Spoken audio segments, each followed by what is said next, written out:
We spent some time last week when the story broke on the Public Service Association. These workers now who have been mandated by the government here federally to go back to work at least 3 days a week. All hell broke loose after that announcement came out. Remember, there was a press conference called the next day, or that same day actually, saying, no, this is not going to happen. We were threatened with a summer of discontent. Their words, not mine, if in fact the government followed through on this. And it was interesting to note at the time that even though negotiations weren't set to begin until September on a new contract where this would have come into effect, they're threatening now to create trouble. In fact, I heard today that somehow, doesn't seem possible, but I guess it is, 40,000 letters have already been sent out by members of that union to Anita Anand, who is, of course, the head of the Treasury Board. She is the one basically responsible for what happens here. So when I asked the question last week of whether you thought that this was a good idea or not a good idea, many of you had the opinion, because let's face it, civil servants, pretty good deal. We talk about average salaries being quite high compared to the average worker. They have great benefit plans, etc. And this idea that, they'd be forced to go back 3 days a week, not 5, 3 days a week after having either worked at home or had a hybrid situation. A lot of us thought, you know what? No, that doesn't seem like too big of an ask from the government. But it turns out there's been a lot of pushback now, and not just from them, people weighing in, suggesting, you know what, and I guess perhaps we can use the line, one size fits all is not the best approach to mandating people to come back to work. Dr. Gleb Tsipursky is CEO of Disaster Avoidance Experts. They're a consultancy firm. He is on the line right now. Just wrote a piece which is going to be, I think, in the Toronto Star later this week or next week or on the weekend. First of all, Dr. Tsipursky, thank you for being with us this afternoon. When I say this is not a one-size-solution-fits-all with mandating people back to work, what does that mean? So it means that it's a question of customizing the situation to each individual government employee. And here's what it means. When we have, let's say, programmers in the government, right? So software engineers, it's very hard to find software engineers. The government can't pay them competitively, let's be real, compared to the tech sector. So if you are going to be mandating them to come into the office, they will just leave the government. And what kind of cybersecurity breaches will we be having compared to the previous cybersecurity breaches that we already know we're experiencing? So that's a terrible decision-making in terms of retaining and recruiting good talent. And tech talent is just one example of the kind of folks we might not want to have a one-size-fits-all approach in order for the government to serve Canadian citizens effectively. So I have a question. Now, maybe I'm wrong in understanding this, and I think this is what a lot of our callers wondered. These people were working in their offices in buildings, federal buildings, 5 days a week before the pandemic. It's only the pandemic that forced them, the government, to simply say, well, you can stay home for a while. So it seems to me the government's just saying, look, you were hired under these provisions. We just need you to come back. And instead of saying you need to come back 5 days a week, which is what you were doing before, we're only asking you for 3. Are they wrong? So the world has changed since the pandemic, and if we treat the world in 2024 as though it's the world in January 2020, we're not really going to have a good outcome, because the people who we're talking about, the civil servants, have many options. So like I talked about tech workers, you talk about people who are, let's say, various analysts. They have skills that are desirable in the private sector, and the private sector is offering a lot more flexibility. So the government is not making a good decision in offering them an option to come to the workplace that is directly harming them, impacting them in a negative way. So consider, let's say, commuting. So if they have to commute longer compared to what they've been doing for the last 4 years, they have to commute more, they're going to be spending more time and more money on commuting, right? That's directly harming their benefits, the kind of money that they're able to have and the kind of the time that they're able to spend in their private life, their mental health. We now have a lot of research, which I can talk about, showing that forcing people to come and commute into the office and all the traffic that Ottawa involves is very bad for people's mental health. So compared to what they have right now and compared to what the private sector is offering them, it's a terrible deal. And so just saying come to the office and it's no big deal is completely inaccurate in terms of what they have been doing for the past 4 years, what the reality is in terms of what they will have to sacrifice and what they can comparatively get in the private sector for the same. And so as a result, it's going to be very bad for Canada's citizens if this decision goes through. So it's interesting. You're suggesting that the private sector has obviously caught on and is acting differently than the public sector here with respect to asking employees to come back to work. Yet it seems to me I've been hearing more and more. So let's take Google, for example, right? Asking people who had been working at home, you need to start coming back to the office. So is the private sector really that much smarter or farther ahead than the public sector? Absolutely. So if you look at Google, Google is offering more money to people who are coming to the office. It is giving them more benefits, giving them commuter benefits, travel benefits. And if you look at the research, the extensive research, people are willing to come to the office if they are being paid for it adequately and appropriately. So note what I said, that you're asking public service sector workers to sacrifice their mental health. You're asking them to sacrifice a lot of money for commuting. You're asking them to sacrifice a lot of time, and you're not paying them more. Whereas in the private sector, we see very clear differences between the people who are actually asked to come to the office and the people who are working remotely. The people who are asked to come to the office are getting various benefits. So I've helped about 26 companies figure out their hybrid work plans, including in Canada and in the United States, and invariably we've given a lot of benefits to the people we've been asking to come to the office. I'm very personally supportive of people coming to the office, but not just asking them to come to the office and not giving them anything in terms of to pay for the pain and sacrifice of mental health, time, effort, labor that they're asked to give up. And if you just ask them to come to the office, you lose these people.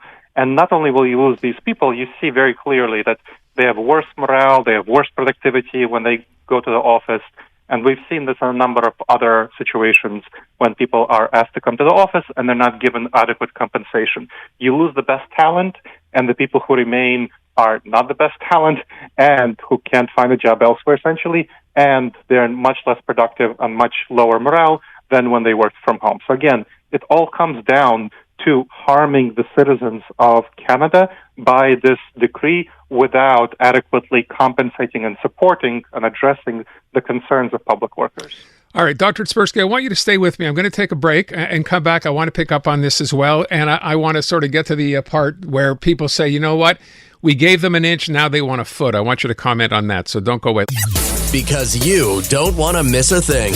Montreal Now on CJAD 800. Continue our conversation with our guest, his name, by the way, and I should point out, kind of has a horse in this race, right? Because we're talking about this idea of a hybrid work model, which is something that our guest actually is pursuing and suggesting to his clients that they pursue. Dr. Gleb Tsipursky, CEO of Disaster Avoidance Experts, a consultancy firm which helps organizations adopt a hybrid first culture. So, Doctor, let me go back to what we were just talking about before, and a couple of interesting text messages that have come in since we started chatting. One of them saying, to your point of, people have been working hybrid now are suddenly faced with having to spend more money. They have to resume their commutes again, to which someone points out, what happened when they finally got to work at home and all the money they saved then? Did they take a pay cut then? Why should we pay them more now? Certainly, nobody who went remote in March 2020 took a pay cut. Why would it be fair for civil workers to take a pay cut when everyone did not take a pay cut? I think we all suffered sufficiently throughout the pandemic to compensate for any potential gains we got through not commuting. I think that would be fair. Okay, so the other concern here, and this is kind of the fly in the ointment for me to what you're saying, if the suggestion is, and you're right in the sense that, and we're starting to see this, if you are one of these mandated government workers or mandated to go back to work, and you simply say, you know what, I could get a better job in the private sector, it would pay me more money, and I would have the flexibility to be able to continue doing what I'm doing. The problem is the government's, it would seem to me, in a bit of an odd case that way, because in order to retain talent, they would now have to spend even more money. That's right. So they would have to spend more money, or they can reverse this decree, which, again, is quite harmful in many ways. Right now, let's look at what's happening right now. Right now, most government workers are working on a customized schedule, which they worked out with their manager. And so the manager is the one who knows best the local level, the very local level. The manager of each government worker knows best what they need, when to come in, when to not come in. Again, for programmers, perhaps not coming in that often. For HR personnel, I mean, I've trained a number of government organizations in Canada. I just did a training for the government of Northwest Territories about 2 weeks ago, and I can tell you that HR personnel come in something like 3 to 4 days a week already. So different people in different roles are already coming in on a differentiated, customized schedule based on their roles and what is actually needed for them to come in and do all the things that they need to do. Now, the government, federal government at the top, is making a peremptory decision saying everyone, without any exemption, will have to do this 3 days a week. And that's completely problematic from the perspective of actually doing the best thing at the local level. When did the federal government ever know what's better than the local government? Of course, it's at the very local level where we should be making these decisions about when people should be coming to the office, rather than the federal government making this peremptory decision across all policies, which will be really harmful and either cost the government a lot of money when it's trying to retain these people, or will have a lot more losses of talented government staff, and in any case, it will be worse off for Canada's citizens. So in any case, Canada's citizens will suffer if the government continues on this path, rather than doing what is the best thing right now, which is letting the manager at the local level make the decision. So I will mention, of course, part of the government's mandate here with workers coming back is they're telling managers specifically they want them back in the office 4 days a week, not 3. Mm-hmm. Yeah.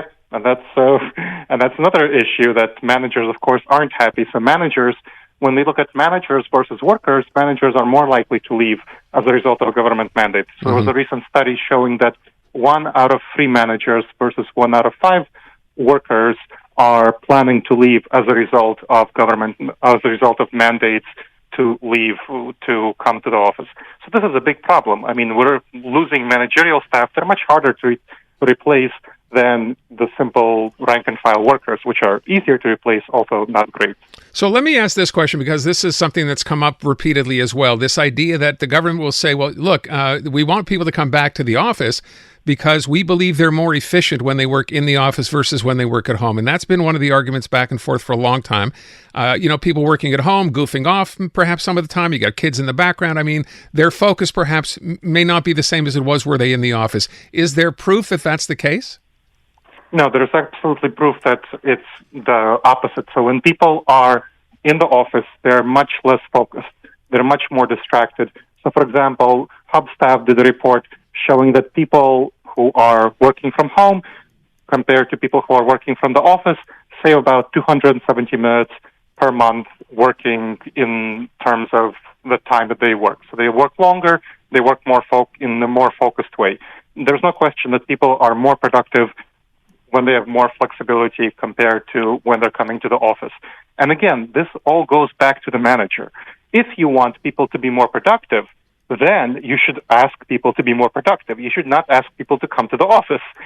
So the managers, the ones who are at the very local level, who are making this decision about what their employees, direct employees, should do, you should ask managers to have their employees be more productive. And then the manager will figure it out. Why is the big government at the very top? How should they know how HR personnel should be productive versus how programmers should be productive versus how analysts should be productive, right? The government doesn't know this at the very top. If they want productivity, they should focus on productivity. And then the managers will figure out the best way to get that productivity. And from all the research, the best way to get that productivity, the highest efficiency for the tax dollars Canadians spend, is to have appropriate flexibility for different roles. Okay, I'm trying to think of all the other issues that came up in this. So you're saying there's actually, and I know this has been tried by you mentioned, I think, in one of your pieces that in the UK, they tried to do the same thing, and reaction, again, very much like it was here, from workers as well, right? Oh, yes. So there are workers in the Treasury in the UK are currently on strike about this. So it's not simply that they're not leaving the government, they're actually striking. And it's definitely the case that this is also on the horizon. In terms of Canada, there are strike votes being held by the various public sector unions. Right. So that's definitely something that will be on the horizon, and also quite harmful for the citizens of Canada if the government, again, keeps on this route, which doesn't really make sense. It's not justified. The government did not provide evidence that they will be more efficient, more productive in any way, because the evidence doesn't exist. When you look at the evidence, people are much more productive when they have flexibility and when you have local managers being able to make decisions. And that's what's going to be most cost-effective for ordinary Canadians, to have that flexibility for managers of workers to make the decision, not have the top government make one mandatory policy for everyone, which doesn't make sense. If I asked you just as a final question to speculate, we know, and I said this at the time, if the unions follow through and create their, quote, threatened summer of discontent, right, I think the general public will be inconvenienced enough that they will complain to the government, then the government will kind of be pushed into a corner and have to do something. Do you think this will be resolved? I think that's very unlikely that the current policy of 3 days a week will be implemented, 3 days a week for rank-and-file workers, 4 days a week for managers, just because it's such a nonsensical policy. It's going to be so inefficient. And let's not forget that the elections are coming up. The summer of discontent will impact elections. And I don't think that the current government, the Trudeau government, really wants a situation where workers are striking, where workers are leaving government service, where they're not going to be voting for the Labour Party. So I think politics will definitely play a role in the outcome of this situation. Is the 5-day work week, in your opinion, over in the office? Absolutely. Yeah, 5-day work week is absolutely over. When we look at companies, which have switched to a 5-day work week, they've been less productive and they've been less effective. So they have been really undermined. I mean, companies like Boeing, right? Boeing went to a 5-day work week. Look at where that landed them. Now, the 5-day work week is much less productive. You have much less retention, much worse recruitment. All of these factors harm company bottom lines, and the same applies to governments.